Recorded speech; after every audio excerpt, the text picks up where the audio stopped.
This is the Mistress Carrie Situation Report for April 10th, 2024. Your daily entertainment headlines, industry info, and everything rock. Aerosmith have announced the rescheduled dates for the band's Peace Out Farewell Tour. Kicking off September 20th in Pittsburgh, the 41-day tour will conclude February 26th of 2025 at the KeyBank Center in Buffalo, New York.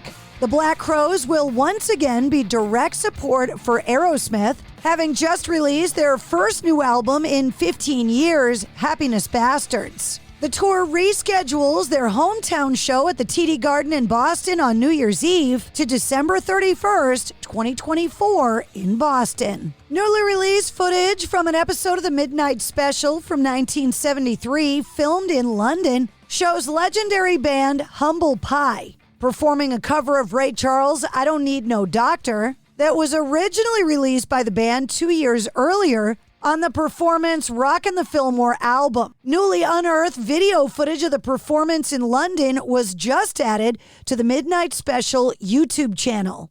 Paul McCartney has commented on Beyonce covering Blackbird by the Beatles. The 81-year-old saying, "I'm so happy with Beyonce's version of my song Blackbird. I think she does a magnificent version of it, and it reinforces the civil rights message that inspired me to write the song in the first place." McCartney wrote the song in a decade that included the assassinations of several civil rights leaders, but was originally inspired by the Little Rock Nine, a group of black students in Arkansas who were among the first to help desegregate schools in the United States.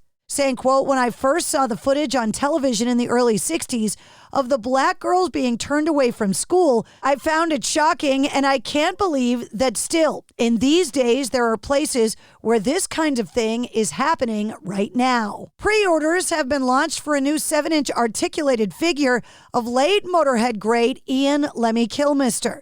The figure will be released as part of Super 7's Ultimates line and is modeled after Lemmy's 1981 European tour fashion. You have until May 13th to secure yourself a figure at super7.com, with a tentative November 2024 release planned.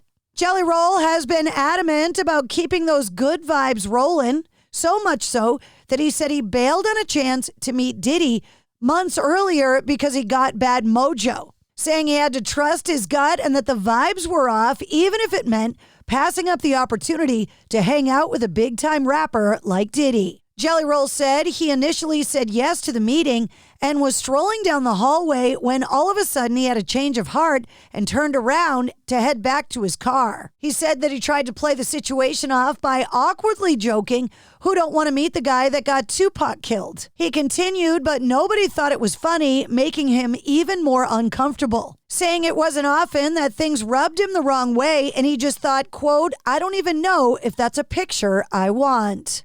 The first trailer for The Joker 2, starring Joaquin Phoenix and Lady Gaga, has been released.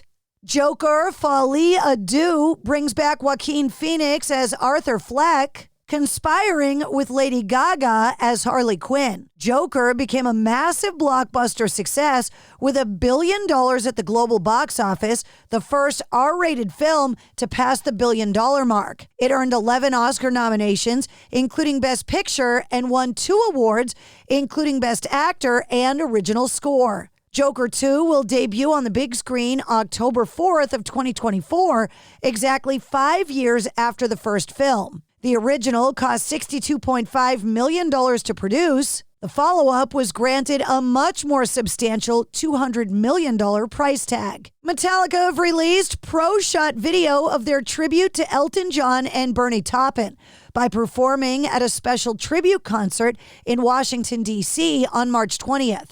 The event, hosted by Billy Porter, honored John and Taupin's contributions to music as they received the Library of Congress Gershwin Prize. Metallica's performance included a rendition of Funeral for a Friend, Love Lies Bleeding from John's iconic 1973 album Goodbye Yellow Brick Road. Buckcherry's debut album turns 25 this year, and the band is celebrating all through 2025. Josh Todd taking a trip down memory lane with a series of the story behind the song and album confessionals.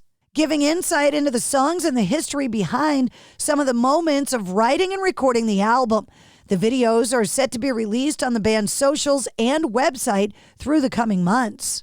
Ozzy Osbourne and Billy Idol guitarist Billy Morrison will co-host a new internet show called The Madhouse Chronicles starting this month. Morrison announced the show on Tuesday's episode of the Osbournes podcast, saying, quote, "Our new show, The Madhouse Chronicles, is dropping this April. Join us as we sit back in the Osbourne Madhouse, reacting to the wildest internet clips and diving into topics like aliens, drugs, conspiracies, and rock and roll." Interested viewers can sign up for early access to the Osbourne Media House, which will include limited edition merch and re-released 4K episodes of the Osbournes reality show, which originally ran from 2002 to 2005. The Deftones and System of a Down have announced a huge joint headlining show for one night only. Announcing on social media yesterday, they were teaming up to play a standalone once-in-a-lifetime show at the historic Golden Gate Park on August 17th. Joining them will be the Mars Volta, Viagra Boys, and Vows. You can access pre-sale tickets by signing up on either band's mailing list. General tickets go on sale this Friday, April 12th. And that's your sit rep. For more details on all of the stories, check the links in the show notes of this episode. And don't forget to like, follow, and subscribe to the Mistress Carrie Podcast. New full-length episodes come out every Wednesday. Episode 201, featuring Ash Costello from New Year's Day, is available now.